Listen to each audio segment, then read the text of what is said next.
From the East and the West, you've heard others, but now you've tuned into the best. This is a Prime Wave Media production.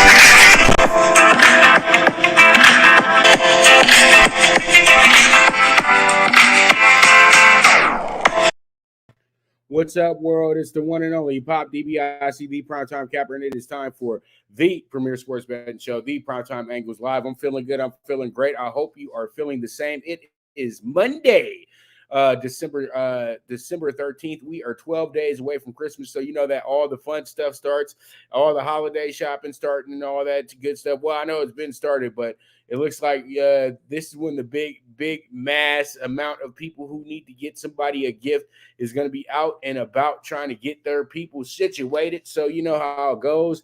And, pretty much you guys already know what you're watching. This is the premier sports betting show, the Primetime Angles Live, with the one and only Pop DBIC, the Primetime Capper. So let's go ahead and jump into our first topic in hand, and that's going to be the NFL playoff picture. The NFL playoff picture is something kind of incredible right now, to be honest with you. At this point right now, we do have ourselves in a position where we do have a very, very strong AFC. We have an AFC that has the leader at 9-4, and then you have another team. You have two teams at 9-4. We have a team at 8-5, and then you also have a team. And then you have this chain reaction of 7-6. You have four teams right now that are 7-6, and then you have a 6-1 team. So this is just absolutely incredible. Then you got two 6-7 teams. So this race is absolutely crazy. When I look at the race right now in the AFC, you guys have to understand. Yesterday, with the Bills losing, they're not out of the race. They're still in the playoffs. But the thing is, though, now that win over Indianapolis is starting to weigh heavy, because Indianapolis is actually now the 6th seed without even playing this week. But what I don't understand is, how do they hop the line over the Browns? You know what I mean? Because the Browns are 7-6, and when you look at who the Browns played against and who the coach played against, what's the difference in wins and losses with them at the end of the day? You know what I mean? But I know. This is just something that we had to kind of deal with at the point in time. They're kind of in a tied situation, because we know why Buffalo's there, because Buffalo has really won a lot of games against the AFC to start this season off, but they've been having their issues as of late. Now, they did come back yesterday. That was a great comeback that they had yesterday, but they weren't able to pull it off. Now, Tennessee, on the other hand, they were able to get a good win yesterday. And when you look at Tennessee's schedule at the end of the year, they possibly could be the 1 seed, because when you look at everything, how it sets up for them, they should be able to go at least 3-1 against this group. But I think that if anybody could falter, though, as well, too, it could be Tennessee. Tennessee could lose their next 3 out of 4 games, because I looked at how their offense is going right now, and it's not going well without Derrick Henry. They had to have 5 different guys carry the ball yesterday for 92 yards. That's good that you got 92 yards, but come on, man. Seriously, you got the running back by committee, and they're not doing that much. And then, Tannehill's not lighting up the board like that as well either. So if I would say anybody in the AFC leaders portion that may be suspect at this point, it's Tennessee, but I think that they've done enough to go ahead and solidify a playoff spot as well too. So pretty much what I'm saying is they're probably the only team that can lose 4 games in a row and still win their division title, simply because they have the tiebreaker over the Colts. So if they were both to finish 9-8, that means Tennessee can win the championship. So I think Tennessee takes care of their business in the division once they get to Houston here on the once they get to this Houston game here in a few weeks. And I think that will be the difference in what to expect out of that team. Now, when you got the Chargers, you look at the Chargers schedule. The Chargers have their toughest game of the season coming up. Well, not their toughest game of the season, but I would say that the biggest game of the season. They got Kansas City at home. And if you guys remember a few years back, we had a big game at the Coliseum with the Rams and the Chiefs that wound up being the highest scoring football game of all time. So pretty much in the NFL. So pretty much we have the Thursday. So you have Kansas City, then you have Houston and Denver. You have Houston on the road, and then you have Denver at home. Now, they will want to get back that Denver loss, and 3 out of their last 4 games are against the division. They finished the season against the Raiders, which could be the very, very thing that could either put them in the playoffs or put them out of the playoffs. But I honestly think if they beat Kansas City on Thursday, they will win the AFC West, okay? And then, I'll be looking good because I did say that I feel like the Chargers can win this division when everything's all said and done. But we'll see how it goes. We'll see how it shakes out. Now, when you look at the Bills' last 4 games, the Bills are in good shape. The Bills have it to where they have New England, Arizona, and then they have Vegas and Jacksonville. Now they're split. Now they're going home, road, okay? And I think that even if they've won, I think that they can actually go ahead and win these last 3 out of 4 games. Now, they do have 2 Saturday games in a row. They have a game that's on the 18th, and then they also have a game that's on the 25th as well, too. So this should be something that is the coach should look at and say to themselves, hey, this should be pretty good for us moving forward and everything like that to try to get to where we need to get to. But these 2 games to just start off with New England and Arizona, they are going to be very tough. And then the Vegas game is kind of a 50-50. It's kind of a mixed bag because you don't know which Raider team is going to show up for that game. So, yeah. It's going to be wild and crazy. That's all I can say is that it's going to be absolutely nuts. And I think that a lot of us are going to be very excited about what the outcome of this situation is going to be as well, too. So I look forward to it, man. I cannot wait. And that's the AFC portion for you right there because the AFC is just very, very complex. But right now, if we were to do the playoffs today, you would have the Titans playing the Bills in the first round in the wild card. Then you would have Kansas City playing Indianapolis, and then you would have the Chargers and the Ravens with another rematch that in Baltimore. And so when I look at this, you do have most of these teams have all played each other as well too. So Buffalo has played Tennessee, they lost, and Indianapolis and Kansas City haven't met this season as of yet. So yeah, you have that part. And then you have New England, who's just kind of going through just coasting right now. 9-4. They're a playoff team, let's be honest, because I know that they should be able to get at least 2 wins out this last 4 that they have in this set. Now, Jacksonville should be a square, and I think going to Miami is going to be the thing that is the difference between the Patriots being the 1 seed and the Patriots being a 5 seed. To be honest with you, because I don't care what anybody says, they still have to deal with Buffalo. Yes, Buffalo is 7-6 right now, but if the Pats wind up losing to Indianapolis Saturday and wind up losing to Buffalo the next week, then it doesn't really matter that they were 9-4 at this point. They would be 9-6 at that point, and that would mean that team would be would really have to win those last 2 games to be even in the playoffs, to be honest with you. But I think that they've done enough to get in the playoffs because they have wins over Cleveland. They have wins over Cleveland, and they have wins over the Chargers. So that pretty much submits them into the playoffs. And they have a win over Tennessee as well, too, and they have beat Buffalo. So they're 4-0 against teams that are chasing the playoffs right now as well, too. So that's something that's really good that you come to realize. And it's funny because the only 2 teams that they've lost to that are in playoff contention are in the NFC, and that's Tampa Bay and Dallas. Now, losing in New Orleans, another loss to NFC team, and then eke out loss to Miami. But other than that, this team is absolutely lights out against the AFC. So they wind up having 4 AFC games as well, too. So this could be the difference in everything this year. But these next 2 games are probably the most important games of the season for the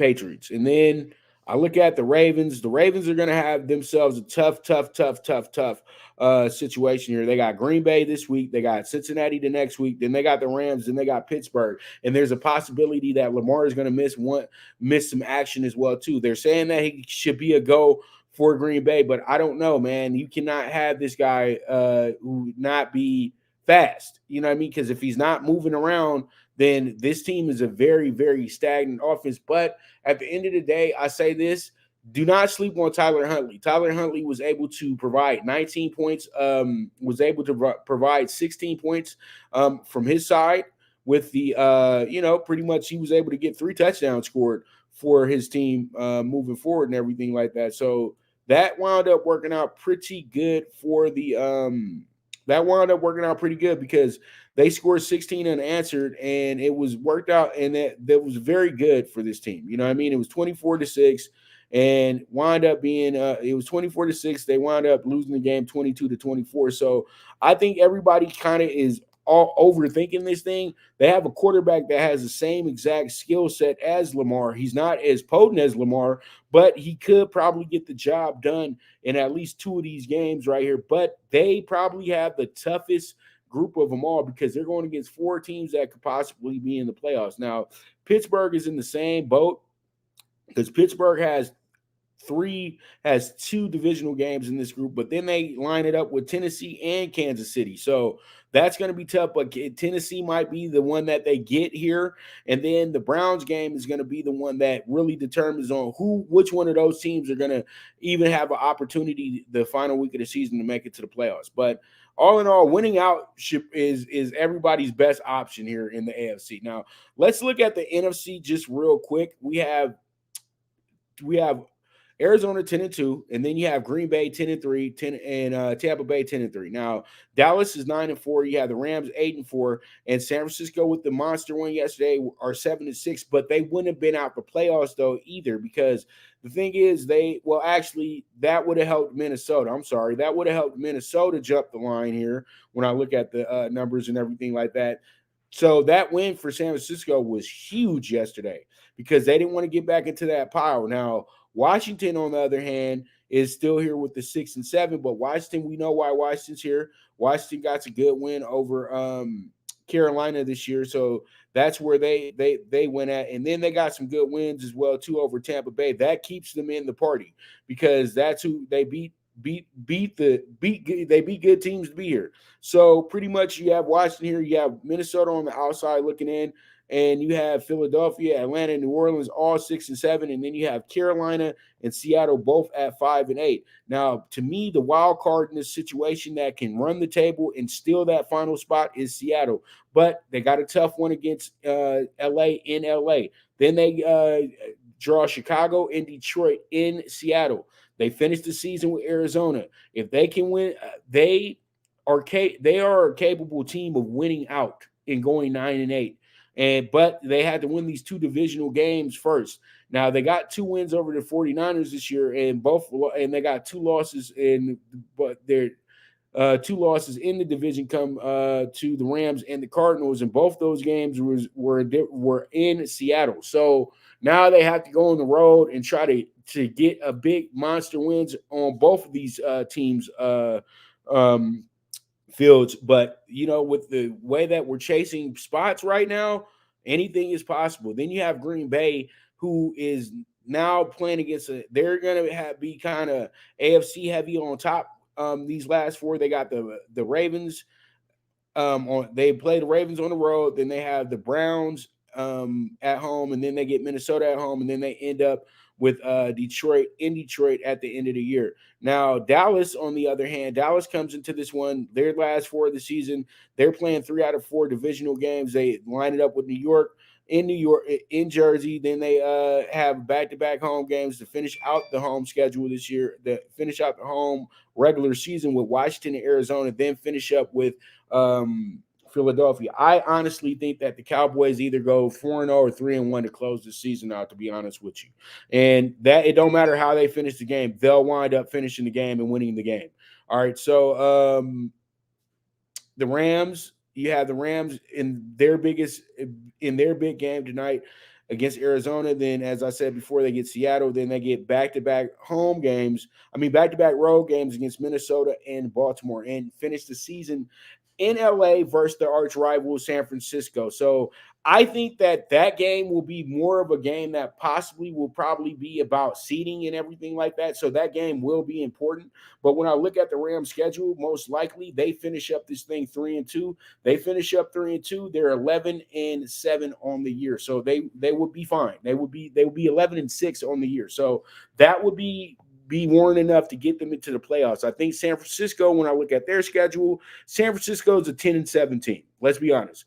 They got Atlanta coming in this Sunday. They got Tennessee coming in. On the road. Then they got Houston. And then, as I said before, they finish up with the Rams at the end of the year. So there it is. There it is with the playoff picture. From what I can see here, I think everybody's in shape, and I know everybody's like, why aren't you saying anything about Tampa Bay? Tampa Bay's in the playoffs, okay? Tampa Bay has 3 divisional games left. 2 of them are against the Panthers in 2 out of the last 3 weeks of the season. Then they have New Orleans as well. And come on, man. They get one of Tom Brady's favorite teams to slice up the Jets, but that could be a trap game because that game is on the second day of the year, and you know that the Jets fans are going to be all into trying to upset Tom Brady.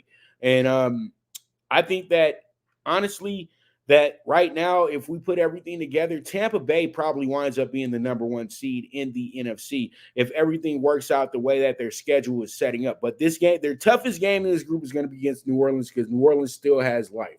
All right, so there it is. There it is. That's the playoffs. And when we get Jeff in tomorrow, we'll talk a little bit more with him about moving forward, what's it going to be and everything like that. Now, let's go ahead and talk about Baylor. Yesterday, Baylor has got themselves a monster win over a team that's won a few national championships here in the last 5 or so years, and that's going to be Villanova.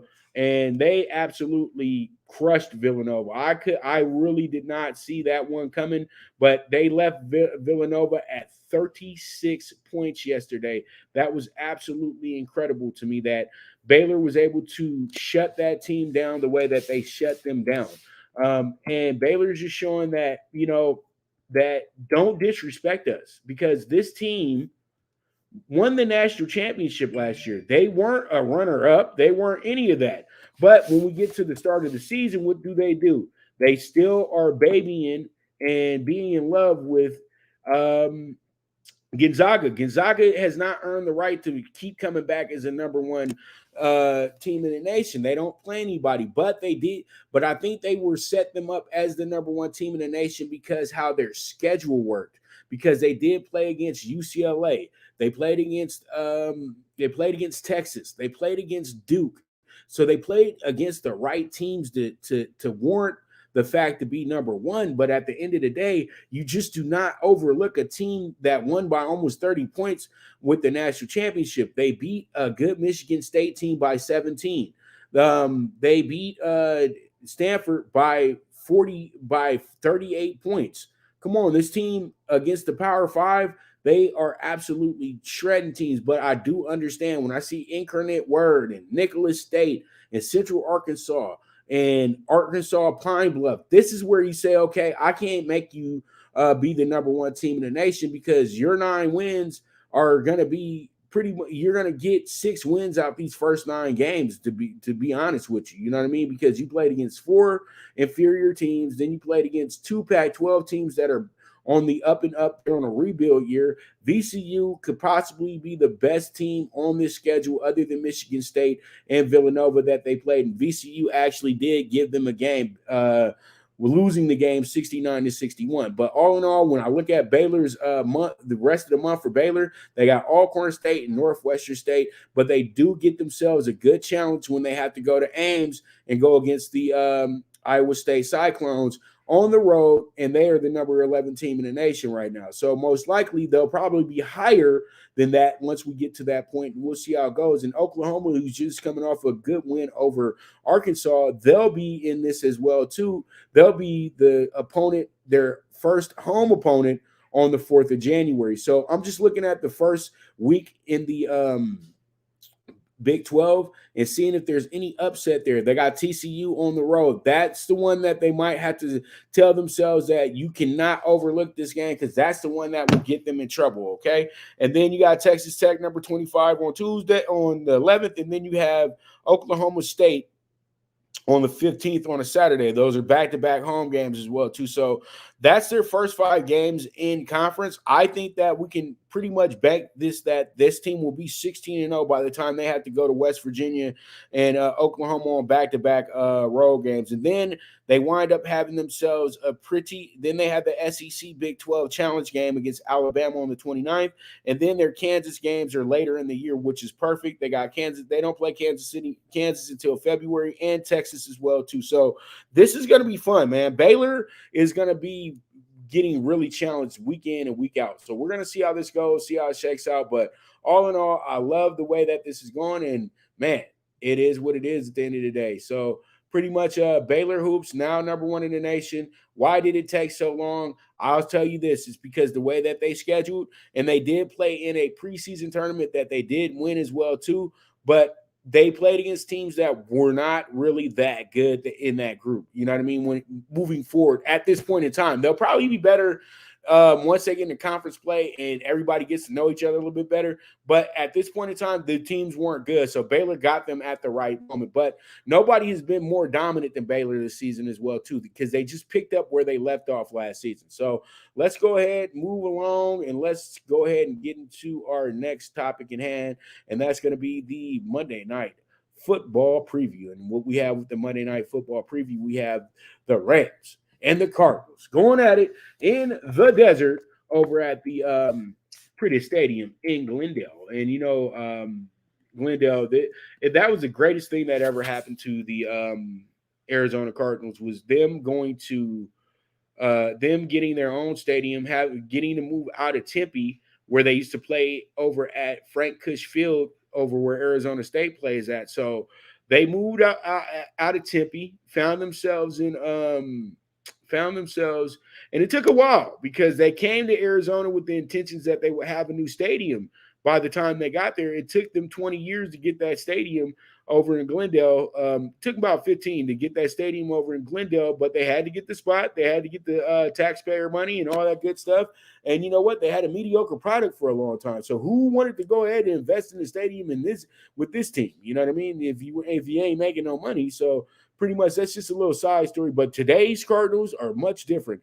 Ever since they moved into the stadium, they became a much better franchise than they were before they were there. I just remember that the Cardinals used to be just like how the Jaguars are now in the NFL, if you want to compare them to teams. And, you know, but nobody ever got like Detroit bad, you know, or Cleveland bad. But Arizona was always like in a bad position because they used to be a NFC East team.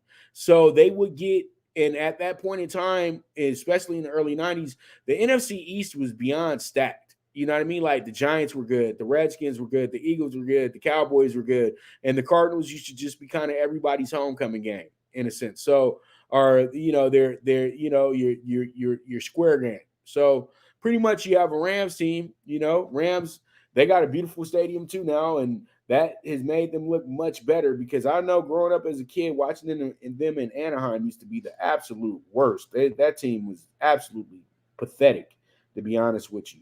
Now, tonight, the Rams coming here 8-4, while the Cards are 10-2. There's a spread of 2.5 tonight as well, too. And then the over-under is 51.5. Now, from what I see here, we have a plus 115 tonight on the Rams, which has been getting bet down more and more. And then we also have a minus 140 on the money line for the Cards. Now, when I look at my notes for this game, as I explained, is the Rams have lost 2 straight on the road, but they're 4-2 straight up.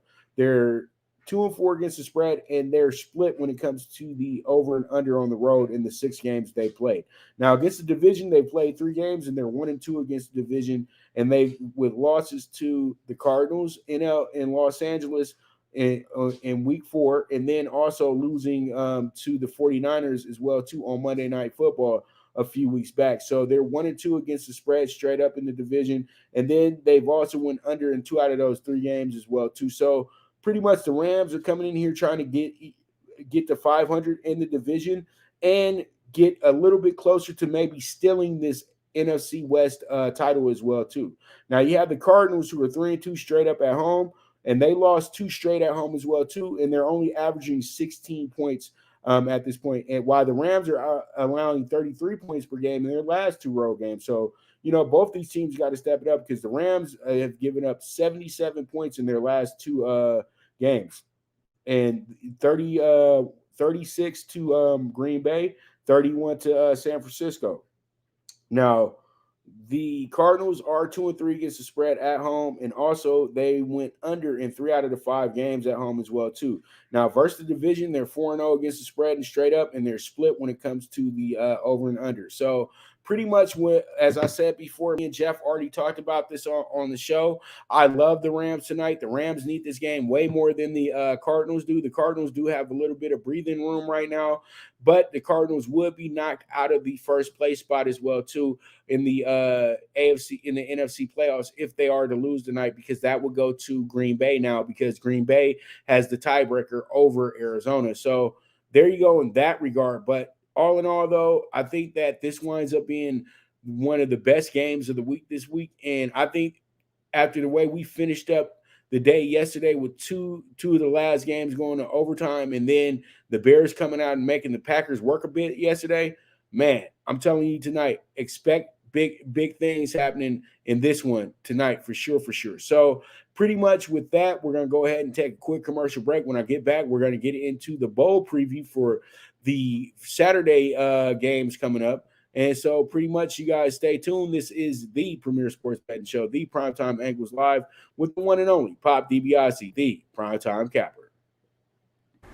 The Viget app, where social media meets sports betting. Get the latest line movements in all major sports. Track your daily bets, daily contests, the NFL over-under contest that pays out $10K in cash prizes. This is a cutting-edge app that helps betting be easy. Sign up with the reference code POPDBIC and you will be able to watch my daily show, The Primetime Angles, as a resource to building that bankroll. Viget is available in your Apple or Google Store on your iOS or Android. The social sports betting app, Viget.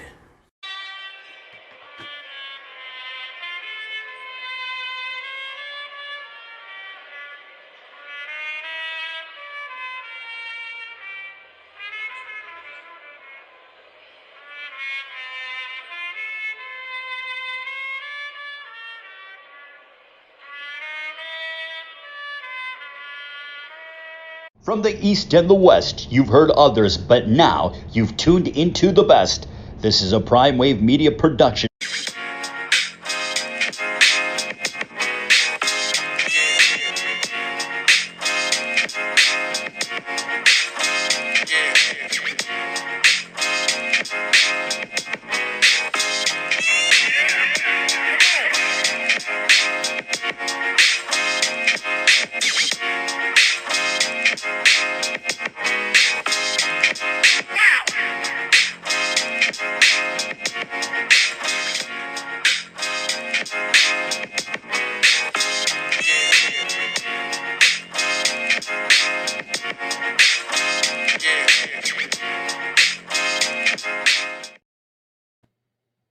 All right, we are back with the premier sports betting show, the Primetime Angles Live, with the one and only Pop DiBiase, the Primetime Capper. So let's go ahead and jump into it real quick. Let's review our first bowl game, which is going to be the Boca Raton Bowl. And this one is over in beautiful Miami Beach. And pretty much this one right here is going to be a peculiar game because you have 2 really good teams going at it here. Western Kentucky going against Appalachian State. Just picture a decade ago, these teams used to be FCS schools and were absolutely crushing teams. Now they are here in the big boy portion of college football and holding their own, over the last few years. Western Kentucky, not too long ago, had a 1-loss season. So, pretty much you have a App State team that has been absolutely just lights out. And it looks like they're going to be making that move to the Conference USA eventually as well, too. So I think these teams would start playing each other yearly in a bit. So you got the Boca Raton Bowl, you got Western Kentucky 8-5. App State 10-3 coming into the game. Now there's a -3 on the spread, and over under is 67.5. Now against the spread, Western Kentucky is 8-5, and they've covered the last 5 in a row. Over and under, they went over 9 out of the 13 games that they played in this season. And also, when it comes to being an underdog this year, they're winless straight up, but they're 2-1 against the spread, and they've went over in in all 3 of those games as the underdog. Now, App State comes into the game 8-5 against the spread, 5-8 over and under, 9-2 straight up is the favorite, 6-5 against the spread, and they've went under in 6 out of their 11 games this year. Now, when I look at this game, I say to myself that this should be a very, very close game between these two teams, and I tend to go ahead and say to this one, I think that the defense of Appalachian State will be the difference in this game. But I think that with the way that Western Kentucky has pulled up to this bowl game for many years and has really showed out. I remember a few years ago, they dropped 42 points in the first half. So, it's hard not to say, okay, I really like App State. I got to take them. I think what I'm going to do here is I'm going to make this a dog play here, because I'm going to go ahead and I'm going to, by the time we get done this with the bowls this week, at least I'll have the my bowl bets up, my bowl picks up, and I think I'm going to go ahead and circle Western Kentucky for this game right here. I think that Western Kentucky winds up getting themselves a very good win in this spot. Appalachian State hasn't played against a team with this type of offense other than Miami this season. And I know that they played against Lafayette, but Lafayette's not a big is a good offensive team, but that's not their calling card. Their calling card is playing defense. So yeah, I like what we're seeing here at the Boca Raton Bowl. Let's see how it goes. Let's see how it shakes out, and let's move forward to our next bowl. Now we got the Indy Bowl, not the Indy Bowl, but I got to go to the New Mexico Bowl. So sorry about that, the New Mexico Bowl. Now, the New Mexico Bowl, this one is going to be a game that's going to be between UTEP 7-5 and Fresno State 9-3.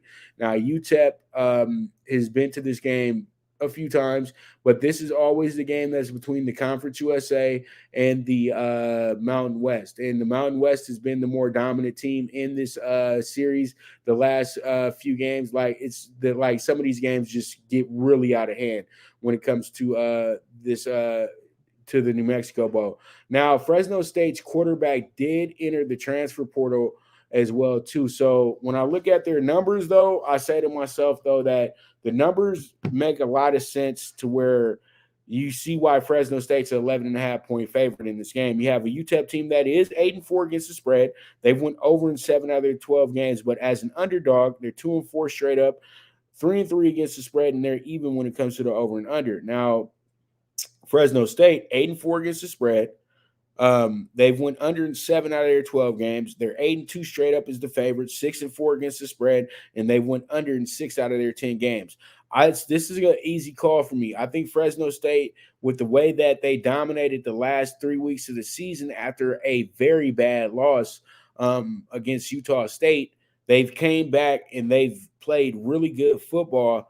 And they played really good on the defensive end. They've been keeping teams in the single digits. So I like how their defense is coming into the game. The offense will take care of itself because their offensive scheme is set up for them to score a lot of points. So I love the 11.5 on Fresno State in the spot. I think that they absolutely have one of maybe one of the locks of the college football bowl season. So we'll see how it goes, see how it shakes out. But I really do like Fresno State going into this game.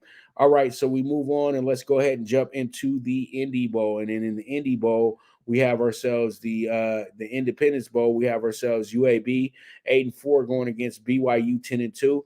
And this is a really good game because you have a UAB team that is I got them.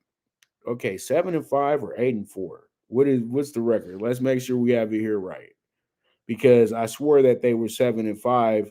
I got two conflicted notes, so y'all gotta give me 1 second. All right. Yes, they are 8-4. So UAB is 8-4 coming into the season. They're 9-3 against the spread. They've went under in 8 out of their 12 games this year. Now, as an underdog, they're 2-3 straight up, 3-2 against the spread, and they've went under in 3 out of those 5 games this year. Now, BYU, on the other hand, BYU is 5-7 against the spread. They're even when it comes to the over and under, but as a favorite, they're 8-1. But against the spread, they're 3-6. Over and under, they've went under in 5 out of those 9 games. Now, you would say to yourself that, okay, this one should be a good game for old BYU. But I think the way that bettors set this thing up is I think you have to take UAB with the points, and that's exactly what I'm going to do. I think that they wind up being a +7.5. So I love the +7.5, but I can take the +6.5 because I think BYU winds up winning this game by a field goal or less. Or UAB pulls off the monster upset because they have the type of defense that can give BYU fits. So we'll see how it goes, see how it shakes out. But I really do like UAB in this spot with the points. So let's see how it rolls. But the Independence Bowl should be a doozy. All right, so we move on to the LendingTree Bowl. LendingTree Bowl. And in the LendingTree Bowl, we have Eastern Michigan going against Liberty. And in this spot, you got the quarterback, Malik Willis. That's going to be the spotlight player of the game. And, you got an Eastern Michigan team that's a good try-hard team, but, pretty much they're a good middling MAC team. So Eastern Michigan comes into this game 5-7 against the spread, went under in 7 out of their 12 games this year. Also, as an underdog, they were in that spot 7 times. They wound up going 3-4 against the spread and straight up. And then when it came to the over and under, they went under in 5 out of those 7 games as the underdog. Now, Liberty comes into this game 6-6 against the spread, 7-5 on a year, and then they're also have went under in 7 out of their 12 games this year as well too. And then they have been the favorite 9 times. They're 5-4 in that spot against the spread and straight up. And then as the favorite with the over and under, they are even with a push. All right, so pretty much there it is. There it is with that. And I think with this one right here, Liberty bounces back in this game, but this is still a dangerous game for them. But I think that their talent is a bit better than EMU at this point. You have to understand the way that they finished up the season. They lost to a really good Mississippi State team. They lost to Mississippi State here at the end of the year. They also lost to Army at the end of the year, and they also lost to Louisiana Lafayette here at the end of the year as well, too. So those were 3 straight losses that they had as well, too. And you have to understand, Mississippi was ranked when they played them, and they only beat them. They only lost by 13. But the biggest problem with this team, though, right now at this point is that in their last 3 games, they're only averaging almost about 14 points. Okay, so they have to get this thing together, and this starts here. I think that they absolutely go ahead and crush in this game. I think a lot of people are going to have the idea with them losing these last 3 games that they're not going to be capable enough to beat a Eastern Michigan. But you look at who they played against. These were 3 really good teams that they played against at the end of the year. So we'll see how it goes, see how it shakes out. But there it is. There it is with the LendingTree Bowl. But we have a -8 over and under 57.5. It should be a awesome game. All right, so we move on and let's go ahead and jump into the LA Bowl, the Jimmy Kimmel LA Bowl. And Jimmy Kimmel is the sponsor of the game. So he is going to be all a part of it. The game is going to be on ABC, so it will probably be the feature game of the day out of all the bowl games because it's on a national network. So Oregon State and Utah State, you got the spotlight is on you now. Utah State comes into the game 10-3. Oregon State coming into the game 7-5. Now Utah State is 10-3 against the spread. They've went under in 7 out of the 13 games that they played in. Also, they're 3-2 against the spread and straight up, and they've went under in 3 out of their 5 games this year as an underdog. So they looking pretty good as an underdog coming into this game. Now, Oregon State comes in here 7-5 against the spread, 6-6 with the over and under. And then when it comes down to being a favorite, they're 4-3 against the spread and straight up. And then when it comes down to being the over and under as the favorite, they went under in 4 out of their 7 games. So when I look at this one, this is my big upset play right here. I love the money line on Utah State in this spot. I think that they have the defense that will keep Oregon State having fits in this game, and this game is really big to them because it's going to be a game that's in Los Angeles, but the bigger school, Utah, Salt Lake City, is going to be in the Rose Bowl. They're going to be in the LA Bowl in SoFi in the new stadium. So they're going to have some bragging rights to this if they can go ahead and win the inaugural LA Bowl this year. So I think that we're walking with the right team here. So I love Utah State in this spot. And it looks like what we're getting on the money line for them is for this game is this.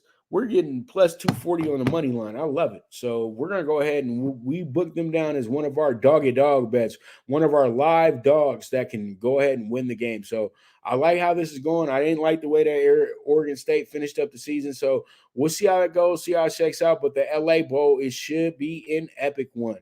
So we move on and let's go ahead and jump into the Noya Bowl, the New Orleans Bowl. And in the New Orleans Bowl, we have ourselves the Louisiana Lafayette Raging Cajuns going against the Marshall Thundering Herd.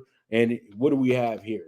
We have ourselves a game between two teams that are very different in a sense. You know what I mean? Where we have two teams that are just really like, you got a 12-1 Louisiana team. You have a 7-5 Marshall team.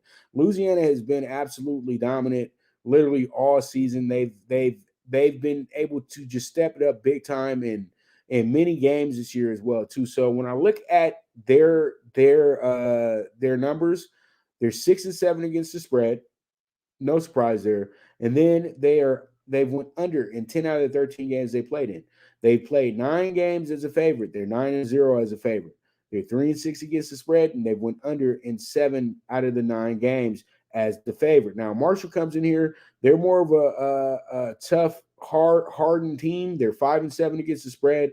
They're 6-6 with the over and under. They're also, but as an underdog, they've only been an underdog once this year, surprisingly, and they lost that game, but they covered in that game as well, too. And also, when it came to the over and under that day, they went over in that game. So when I look at this one, I think Lafayette is at home. They're going to have themselves a coronation game. The 6.5 does look like it's a trap that a lot of people will hop all over. So I think the 6.5 probably will not be there. It might get bet down to about a 5.5 as well, too. It doesn't matter to me. I think that Louisiana has an absolute hometown coronation in New Orleans, and they wind up winning this game by 10 or better. So that's how I have that one shaping up and shaking out, and we'll see how it goes. But I like it. I like it a lot. So pretty much with that, we're going to be right back. And when we do get back, we're going to go ahead and jump into the NBA, and we're going to go ahead and get into Talkin Tickets. So you guys stay tuned. This is the Premier Sports Betting Show, the Primetime Angles Live.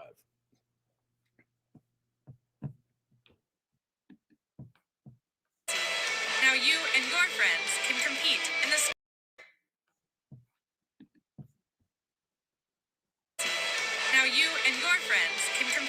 the Sport of Kings and win big with Stable Duel. Get the app, pick your horses, and get in on the thrill of horse racing with daily games competing against other players. Bring home the glory and the cash, and move up the annual leaderboard while you leave your competition in the dust. Get in the game with Stable Duel. Play, race, win.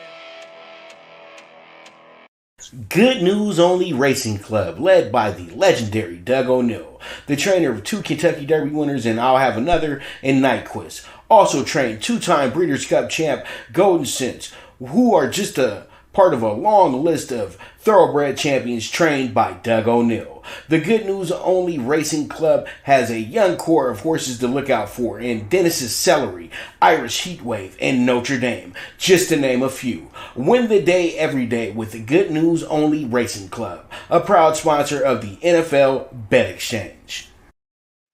All right, we are back with the Premier Sports Betting Show, the Primetime Angles Live.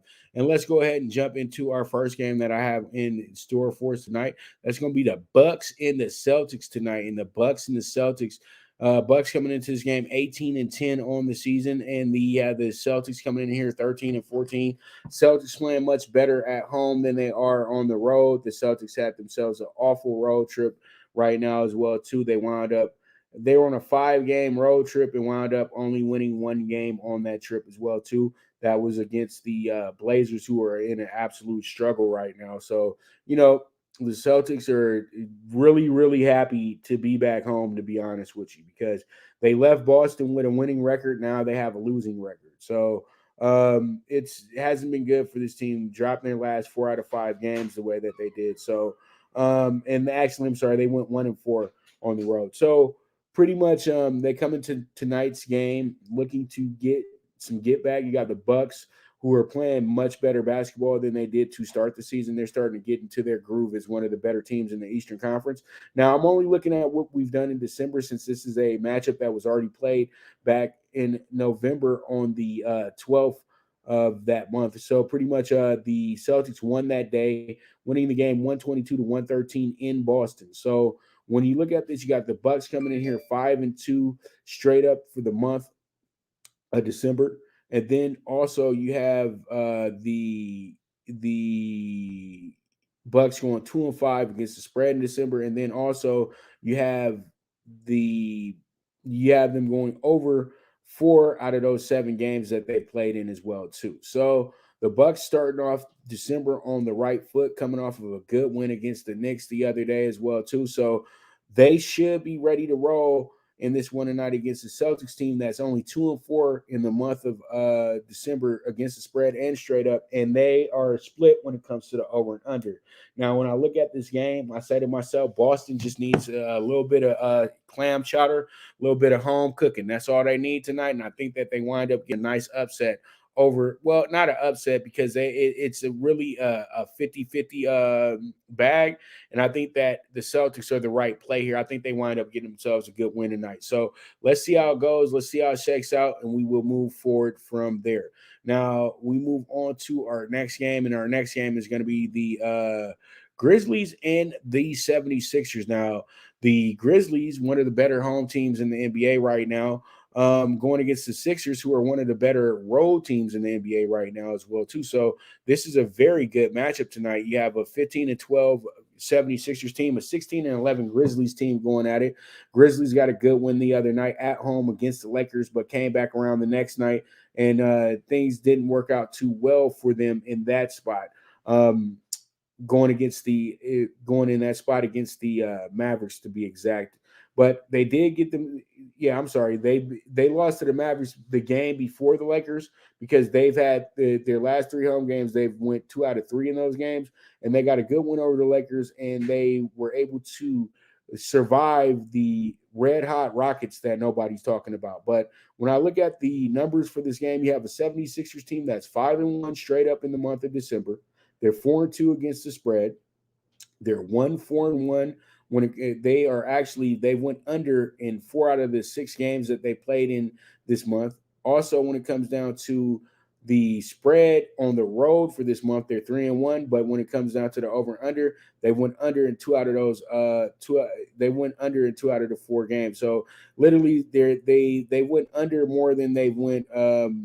They have a push here. That's why. So that's why I'm saying it like that. So pretty much, they've went under. They went under twice in these games, and they got 1 push. So when it comes to playing the Western Conference in total, they played them 9 times. They're 5-4 straight up. Now, when it comes to the spread, they're 6-3. In the over and under, they've went under in 7 out of the 9 games they played against the Western Conference. Now, against the West on the road straight up, they're 3-3. And against the West on the road against the spread, they're 4-2. And when it comes to the over and under, they went under in 5 out of the 6 games that they played against the Western Conference. Now, the Grizzlies come into this game 5-1 in the month of December, 4-2 against the spread. They've went under in 4 out of their 6 games this month. And then they are 3-1 straight up at home in December, and then they're 2-2 against the spread at home in December. Now, when it comes to the over-under, they're split. And when it comes to against the spread and straight up versus the East, they are 3-5, but they've won the last 2 in a row when it comes to this type of game. Now, when it comes to the over and under, they are split on that category. And then when it comes down to playing the East at home, they're 1-4 against the spread and straight up. And then also they've went over in 4 out of those 5 games against the Eastern Conference. What I'm seeing here is, I think what happens here is that you have this really good 76ers struggled all throughout November, pretty much, because Embiid was out half the month with COVID. Now Embiid is back and he's playing really good basketball. And I like the way that they're coming into this game and the way that the Grizzlies have performed against the Eastern Conference at home. Everything tells me that the -4 on the 76ers should be the play, and it should get doubled down on as well, too. I think the Sixers win this game by 6 or better tonight. All right, so let's see how it goes. Let's see how it shakes out, but that is going to be your game tonight in Memphis with the Sixers and the Grizzlies. All right, we move on, and let's go ahead and jump into the Mavs and the Hornets. The Hornets coming in as the guest tonight, 15-13. The Mavs are 12-13 coming into this game. Now, the Hornets are 2-3 straight up in December, but 5-0 against the spread this month. They've covered in every single game. Every game has been a really, really close game. Now, overs, they went over in all 4 of these games. Not one game has went under if they have one push here. All right, and so on the road in December, they're 2-0 against the spread, but they're winless straight up on the road in December. Okay, and then when it comes down to the over and under, they went over in both of those games this month as well, too. Now, against the West, they've played them 10 times. They're even 5-5. And against the spread, they're 5-4-1. Now, when it comes to the over and under, they went over in 7 out of the 10 games they played against the Western Conference. Now, playing the West on the road, they've done this 6 times. They wound up 1-5 straight up and 1-4-1 against the spread and split when it comes to the over and under here. So the Hornets coming here tonight with looking to keep those home woes with Dallas. I say this because Dallas is only 3-4 against the spread and straight up this month. They went under in 6 out of their 7 games. Now, this month, and including their last 2 games of November, they've lost 5 straight at home, and they haven't covered in these games as well either. So they're 0-3 in the month of December to start, but they're 0-5 in their last 5 home games against the spread and straight up as well too. Now, against the at home in December, when it comes to the over and under, they went under in all 3 of those games. Now, versus the East, they are 2-7 against the spread and straight up, and they've went under in 6 out of the 9 games versus the Eastern Conference as well too. And at home, they're 1-5 against the spread and straight up versus the East, and then they're also have went under in 4 out of those 6 games versus the Eastern Conference at home. When you look at this game, you say, well, I'm going to take the Hornets. But the thing is, though, the Mavericks are due to break that home losing streak, and they almost did it the other night against Brooklyn, who had to come back in that game to win that game. So I think that what happens here tonight is don't take a side, just bet the over, because the Mavericks are going to come out scoring tonight, and of course the Hornets are going to come out scoring tonight, and you know the Hornets are going to give up points as well too, because they don't play great defense. So let's see how it goes. Let's see how it shakes out. We move forward from there. Now we have ourselves the Nuggets and the Wizards. This game is going to be in Denver tonight. Now you have a Nuggets team coming in here 13-13, and a Wizards team that's coming in here 15-12. Wizards are 2-4 straight up in this month of December. They have went 1-5 against the spread this month, and then they went over in 4 out of the 6 games they played this month. Now on the road, they've played 15 games. They're 7-8 straight up, 5-10 against the spread, and they've went under in 8 out of those 15 games. Now versus the Western Conference, they've played them 8 times. They're 5-3 straight up, 4-4 against the spread, and they've went over in 4 of those games as well too with a push. All right, so on the road versus the West, the Wizards are 2-2 straight up, 1-3 against the spread, and then they've went over in 3 out of the 4 games they played against the Western Conference on the road. Now the Nuggets, 3-3 this month against the spread and straight up, and then also they're 5-1. They also have went over in 5 out of the 6 games this month as well too. That's pretty good because the Nuggets have been going under a lot of games. Now at home they're 7-4 straight up, and they're 4-7 against the spread. Now straight up versus the East they're 5-6, and against the spread, they're 4-7.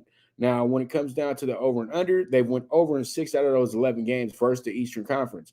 Now, when it comes to playing the East at home, they played the East at home 8 times this year. They wound up going 4-4 against the Eastern Conference at home this year, against the spread and straight up. And then they've also split when it comes to the over and under. Now, when it comes down to this game, I favor the under in this spot because it seems like the under is always a good play with the Nuggets in spots like these ones. And the Wizards have not been scoring as many points as they did last year because they weren't a good team last year. You know, they're a much better team this year, so the defense is much better this year. But that takes a little bit away from the offense because you got to put a little bit more effort into the defense to make sure that you win these games. So we'll see how it goes, see how it shakes out. But I do like the under 216 in this spot. We move on. Now, let's go ahead and jump into this Pacific Division matchup between the Clippers and the Suns. Now, the Suns coming here 21-4. The Clippers are 15-2. The Suns are 3-1 straight up this month, 2-2 against the spread, and they've went under in 3 out of their 4 games in December. Now, against the Pacific Division, they're 3-2, but they're against the spread and straight up, and they've went under in all 5 of those games that they played against division foes. Now, on the road, they're 8-2. Straight up, 6-4 against the spread, and they went under in 7 out of the 10 games they played on the road. Now, the Clippers coming to this month, feeling a little bit better. They've played 6 games. They're 4-2, straight up, 3-3 against the spread, even when it comes to over and unders. Now, when it comes to playing the Pacific Division, they're 1-4 straight up, 2-3 against the spread, and they went under in 3 out of those 5 games. Now, at home, they're 11-7 in the 18 games they played, but 7-11 against the spread. And they are split when it comes to the over and under. So the Clippers coming off of a good emotional win against a very bad Orlando team on Saturday. Might have been thinking about the Suns a little early. I think that with this being the first matchup of the season between the two teams and the way that they played without Kawhi last year against the Suns, I would take this one to the bank. And this is why they're going to be my dog of the day.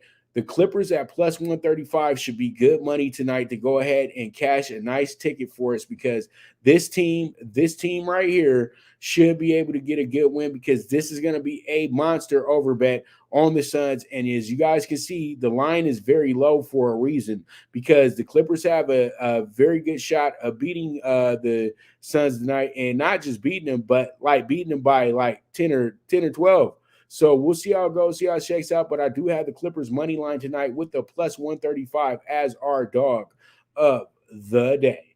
All right, so let's go ahead and we move forward now to my favorite subject, your favorite subject, and that's called Talkin Tickets. And on Talkin Tickets right now, we have ourselves a very, very, very good, some very good tickets. And it starts off with our CBB ticket here, and that's going to be the is going to be an 82-1 ticket as well too.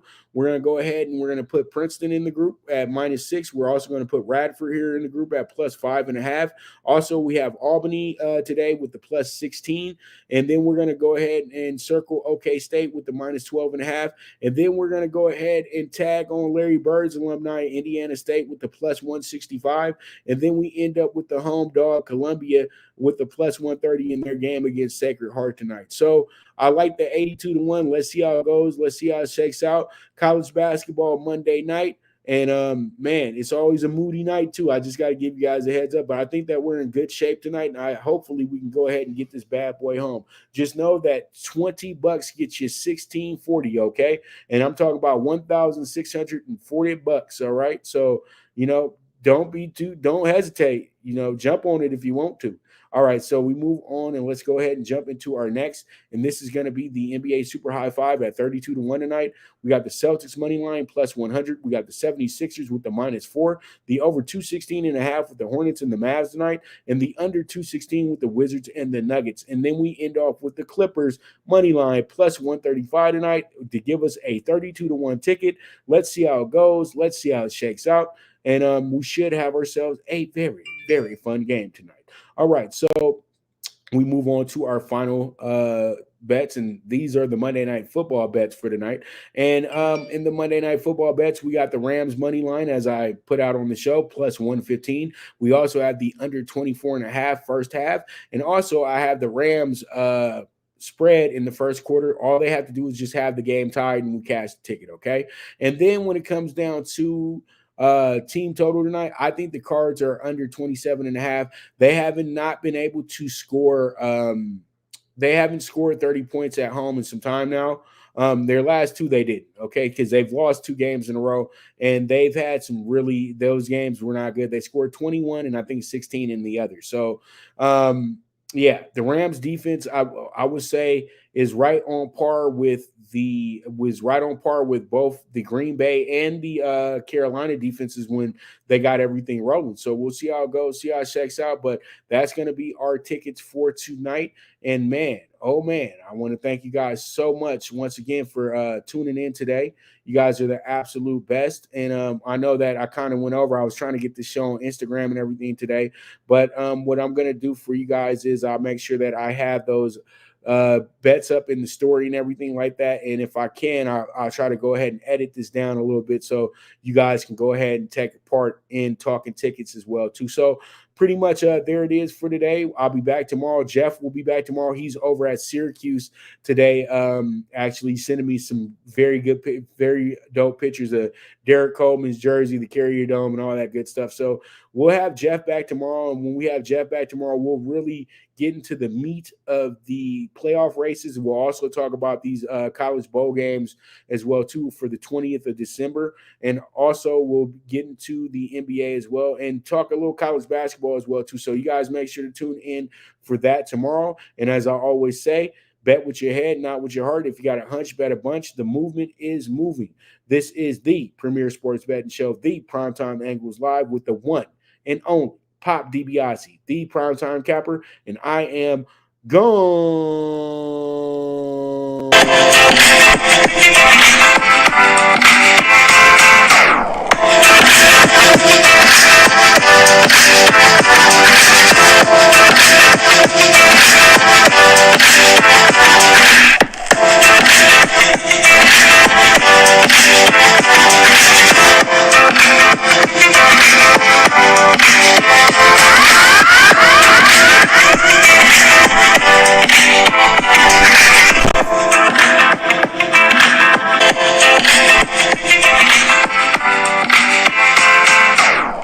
From the East and the West, you've heard others, but now you've tuned into the best. This is a Prime Wave Media production.